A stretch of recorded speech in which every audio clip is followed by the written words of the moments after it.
Nous allons partir de ce qu'une dame a dit. Elle est chrétienne et elle dit, servante de Dieu, moi je n'ai pas l'habitude de sortir. Bon, comme je ne vais pas dans les boîtes de nuit, dans les cabarets, voilà, je ne vais pas dans des rencontres et tout ça. Donc je ne sais même pas comment est-ce que, voilà, je peux rencontrer mon conjoint puisque je ne sors pas, je suis beaucoup à la maison et puis voilà, je ne vais pas dans certains lieux que tout le monde fréquente. Je ne vais pas en boîte par exemple. Donc je ne sais pas comment je vais rencontrer mon conjoint. Donc on va partir de ce qu'elle a dit. Et on va parler de comment rencontrer la femme ou bien l'homme de sa vie. Bonjour, cher peuple de Dieu. Comme vous le savez déjà, ce mois de février 2023, nous traitons le thème sur le mariage. Chaque mois, on a un thème. Parce que l'année 2023, nous l'avons dénommé l'année des exploits avec Dieu. Le mois de janvier, c'était les exploits contre les addictions. Et ce mois de février, c'est l'exploit dans le mariage. Amen. Donc, nous retournons la question du mariage dans tous les sens. On essaie de répondre à certaines de vos questions. On donne des enseignements sur le mariage. Aujourd'hui, on va répondre à cette question. Comment rencontrer son conjoint? Comment rencontrer sa conjointe?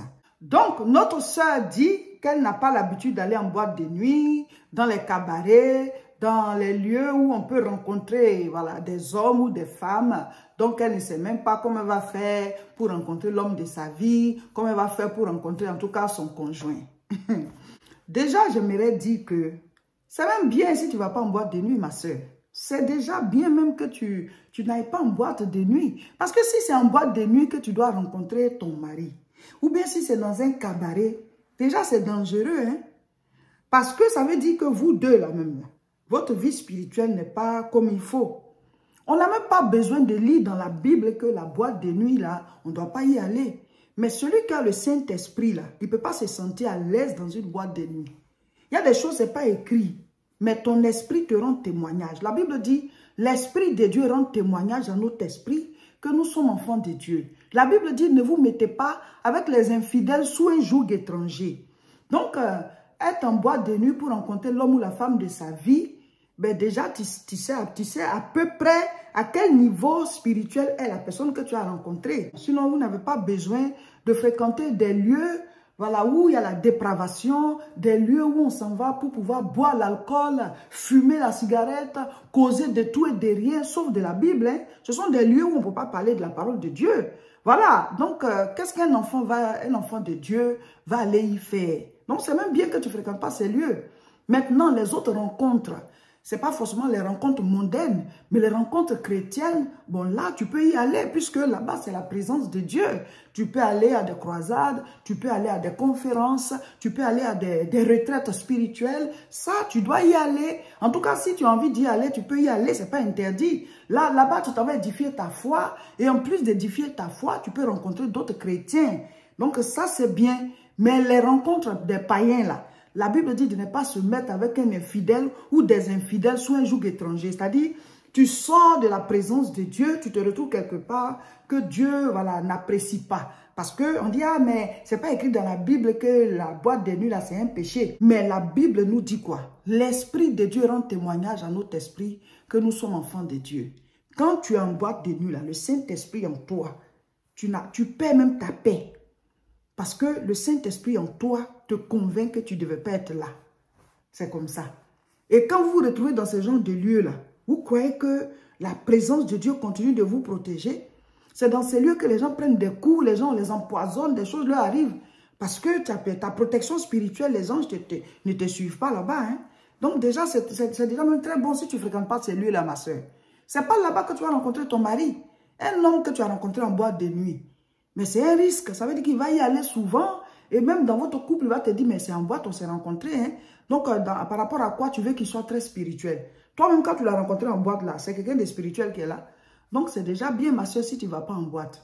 Alors, à tous ceux qui se posent la question, comment rencontrer mon conjoint? Comment rencontrer ma conjointe? J'aimerais vous dire, Dieu est le maître du temps et des circonstances. C'est Dieu qui a permis à Adam et Ève de se rencontrer. Souvent, quand on parle comme ça, certains, ils n'ont pas réellement la foi. Donc, pour eux, c'est comme des paroles en l'air, quoi. Mais c'est Dieu qui a créé Adam et qui a créé Ève. Adam ne savait même pas qu'il y avait une Ève, hein, parce qu'il était endormi. Et Dieu a créé la rencontre. Et Dieu lui s'est tu. C'est Adam qui a dit, ça c'est l'os de mes os, c'est chair de ma chair. Et il a dit, on l'appellera femme. Donc, Dieu est tout puissant. Mais seulement, on ne compte pas sur lui de la même manière. Il y a des gens qui comptent sur Dieu d'un niveau à un autre et puis c'est tout. Et il y en a qui comptent sur Dieu pour tout. Ils ont une totale confiance en lui. Seigneur, je te fais confiance. Seigneur, je te fais confiance pour ma vie. Quand tu le voudras, comment tu le voudras, où tu le voudras et la personne que tu voudras, tu permettras qu'on se rencontre. Et Dieu va le faire. Souvent même, vous pouvez être ensemble, vous vous voyez, mais tu peux ne pas savoir, ou bien la personne peut ne pas savoir que, voilà, tu es son conjoint, mais tu es sa conjointe. Ça peut être quelqu'un que vous fréquentez déjà, mais l'affaire de, voilà, l'amour n'est pas entre vous. Vous êtes peut-être juste des amis, ou bien peut-être des collègues, ou bien vous fréquentez la même église, ou bien peut-être vous êtes dans la même ville. C'est pas obligatoirement que c'est quelqu'un que tu ne connais pas, hein. Mais il y en a aussi, l'homme ou bien la femme de leur vie que Dieu a prévu, ça peut être quelqu'un qui est quelque part ailleurs, que tu n'as jamais vu, que tu ne connais pas. Maintenant, certains, ça peut être des gens que vous fréquentez déjà, mais ce n'est pas des gens déjà mariés, occupés. Je vous ai déjà dit qu'il ne faut pas avoir l'objectif de séparer quelqu'un pour pouvoir prendre la place. Celui qui tue par l'épée périra par l'épée. La Bible dit, ne vous y trompez pas. Ce qu'un homme aura sémé, il le moissonnera. La Bible ne nous dit pas à quel moment on va moissonner, hein, mais chacun doit savoir ce qu'il sème. Parce que tôt ou tard, même si tu ne moissonnes pas dans cette vie, mais de manière éternelle, tu peux être perdu à cause de cet acte que tu as posé. Donc, n'ayez pas l'objectif de séparer des gens pour prendre leur place. Vous-même, votre mari, vous-même, votre femme, la personne que Dieu a prévue pour vous, là, que Dieu vous donne cette personne. Et si vous avez confiance en lui et que vous dites, ça se fera quand tu voudras, comme tu voudras, où tu voudras, avec qui tu voudras, Seigneur, je t'attends, Dieu va le faire. On n'a pas tous la même confiance en Dieu. Il y a des gens qui ont confiance en Dieu juste un peu, mais le reste là, ils se disent, est-ce que Dieu peut faire ça? Ils n'ont pas la foi qu'il faut, ils doutent et tout ça. Ils se disent, ben, on doit quand même s'aider un peu, non? On doit quand même faire certaines choses. Ce qu'on a à faire, c'est de prier et de s'occuper de nos affaires. C'est-à-dire, tu as des choses à faire. Voilà, Dieu va créer la rencontre. Dieu a dit à Adam, pendant ce temps-là, toi, il faut donner des appellations à chaque animal et puis il faut cultiver le jardin. Donc, Adam, il était occupé. C'est Dieu qui a vu qu'il n'est pas bon qu'il soit seul. Ce n'est pas lui qui a dit. Hein. Mais peut-être qu'il le sentait, il sentait ce vide-là. Donc, c'est ça la prière. Tu pries pour ça, mais ça ne doit pas t'occuper au point où tu n'as plus d'activité ou bien que tu te décides à séparer quelqu'un de quelque part pour prendre sa place. Donc, quand tu es concentré sur ta vie, Dieu, sachant que le temps est arrivé, il va créer la rencontre. Alléluia. Donc, certains disent, ah oui, moi, je n'ai pas l'habitude de sortir, je ne vais pas dans les rencontres et tout, donc je ne sais même pas comment je vais rencontrer mon conjoint, comment je vais rencontrer ma conjointe. Dieu connaît tes activités. Dieu connaît tes activités, Dieu connaît ton emploi du temps, Dieu sait où tu vas, Dieu sait ce que tu fais, Dieu sait où te faire rencontrer telle ou telle personne. C'est lui qui a fait rencontrer Adam et Ève. Dieu savait que Pharaon partait adorer l'eau. Il a dit à Moïse, lève-toi tôt et va à côté de l'eau, tu vas rencontrer Pharaon. Dieu sait tout. Il sait qui va passer ici à tel moment, il sait qui va faire ceci, Dieu sait. Quand quelqu'un se lève comme ça dans ses pensées, il se dit, je m'en vais à tel endroit là. Dieu lui a déjà vu les pensées de la personne. Donc il sait qu'à tel endroit, la personne s'en va là-bas. S'il veut créer une rencontre et que c'est l'homme ou la femme de ta vie, il veut vous faire rencontrer là. Toi aussi, il va te mettre la pensée là et puis il va te faire venir et puis vous allez vous rencontrer comme il a créé la rencontre entre Adam et Ève. Le problème, c'est qu'on n'a pas confiance en Dieu. Or, Dieu est esprit, il peut tout faire, il est tout puissant, il est omnipotent, ça veut dire qu'il est tout puissant. Il est omniscient, ça veut dire qu'il sait tout. Et il est omniprésent. Il est partout à la fois. Qu'est-ce qu'il ne peut pas faire? Mais le problème, c'est qu'on n'a pas confiance en lui. Mais comment ça va se passer? On pose tous la même question que Marie a posée là. Comment cela se fera-t-il? C'est normal de poser la question parce qu'on est des êtres humains. Mais l'ange a dit quoi? L'ange a dit quoi? Le Saint-Esprit viendra sur toi. Et l'ombre du Tout-Puissant te couvrira. Et le Saint-Enfant que tu vas porter là, on va l'appeler enfant de Dieu. Mes frères, mes soeurs, quand Dieu décide de te donner ton mari, il décide de te donner ta femme, il va créer la rencontre. Le Saint-Esprit va venir et il va créer la rencontre. L'homme du Tout-Puissant va te couvrir de sorte que toi tu puisses dire ça là, cette rencontre-là, ce mariage-là, cette union-là, c'est la main de Dieu. Alléluia. Genèse chapitre 2, à partir du verset 18. L'Éternel Dieu dit, il n'est pas bon que l'homme soit seul. Je lui ferai une aide semblable à lui. C'est la décision de Dieu. Donc le fait d'aspirer au mariage, ce n'est pas un péché. C'est Dieu qui a dit qu'il va faire une aide semblable parce qu'il n'est pas bien que l'homme soit seul. Donc si tu es un homme, tu aspires au mariage, tu pries pour ça, ce n'est pas un péché, c'est une bonne chose. Si tu es une femme, tu aspires au mariage, tu pries pour ça, ce n'est pas un péché, c'est une bonne chose parce que c'est Dieu qui a instauré le mariage. Genèse chapitre 2, nous sommes maintenant au verset 19. L'Éternel Dieu forma de la terre tous les animaux des champs et tous les oiseaux du ciel, et il les fit venir vers l'homme pour voir comment il les appellerait, et afin que tout être vivant porte le nom que lui donnerait l'homme. Donc Adam, il était occupé. Hein? Adam était occupé. Mes frères, mes soeurs, occupez-vous de vos activités, occupez-vous de votre vie. C'est-à-dire, le mariage, là, ça ne doit pas être quelque chose qui vous occupe dans les pensées, au point où vous abandonnez même vos activités. Mais quand tu vas te marier, là, mais il faut que tu apportes aussi financièrement pour soutenir. Hein? Donc, occupez-vous de vos affaires. Soyez occupés. Pendant ce temps, vous confiez le sujet au Seigneur. Mais on n'est pas sur la terre pour se marier. On n'est pas sur la terre pour se marier. On se marie parce qu'on est sur la terre. Mais on n'est pas là pour se marier. Donc, c'est pourquoi on est là. Il faut qu'on soit occupé à ça. Mais pour l'homme, il ne trouva point d'aide semblable à lui. Ça veut dire quoi? Adam, quand même, sentait ce besoin. Il regardait, mais il ne trouvait pas. Et comme Dieu connaît les pensées, même s'il n'a pas formulé de prière, Dieu savait qu'il était seul. Alléluia. Verset 21. Alors l'Éternel Dieu fit tomber un profond sommeil sur l'homme qui s'endormit. Voilà, vous connaissez la suite. Verset 22. L'Éternel Dieu forma une femme de la côte qu'il avait prise et la mena vers l'homme. Et la mena vers l'homme. C'est Dieu qui a conduit Ève vers Adam. Donc Dieu va créer la rencontre pour que toi et ta Ève, vous puissiez vous rencontrer, ou bien toi et ton Adam, vous puissiez vous rencontrer. Alléluia, mes frères, mes sœurs. Ayons foi en Dieu, faisons-lui confiance. Dieu, il t'a créé, il n'a rien oublié sur toi. Ce n'est pas une femme ou bien un homme qui va oublier de te donner. Mais faisons-lui confiance et pendant ce temps, soyons occupés à bâtir notre vie. C'est pourquoi même on est là sur la terre. Il faut le faire. Maintenant, la personne va venir te trouver et ensemble, vous allez le faire. Vous mettez vos objectifs ensemble et vous bâtissez maintenant pour deux. Alléluia. Je vais vous raconter quelques témoignages de rencontres de couples chrétiens. Il y a une dame qui dit que voici comment elle a rencontré son mari. Ils sont mariés jusqu'à aujourd'hui, les deux sont chrétiens et ça va bien dans leur couple. Alors, elle dit qu'elle n'avait pas l'habitude de sortir. Elle avait fini sa formation et elle travaillait. Mais c'est quelqu'un qui aime beaucoup faire la cuisine. Elle est tout le temps à la maison, soit à l'église ou bien au travail ou bien à la maison. Donc, elle dit qu'un jour, son cousin est venu leur rendre visite. Et il est venu avec l'un de ses amis.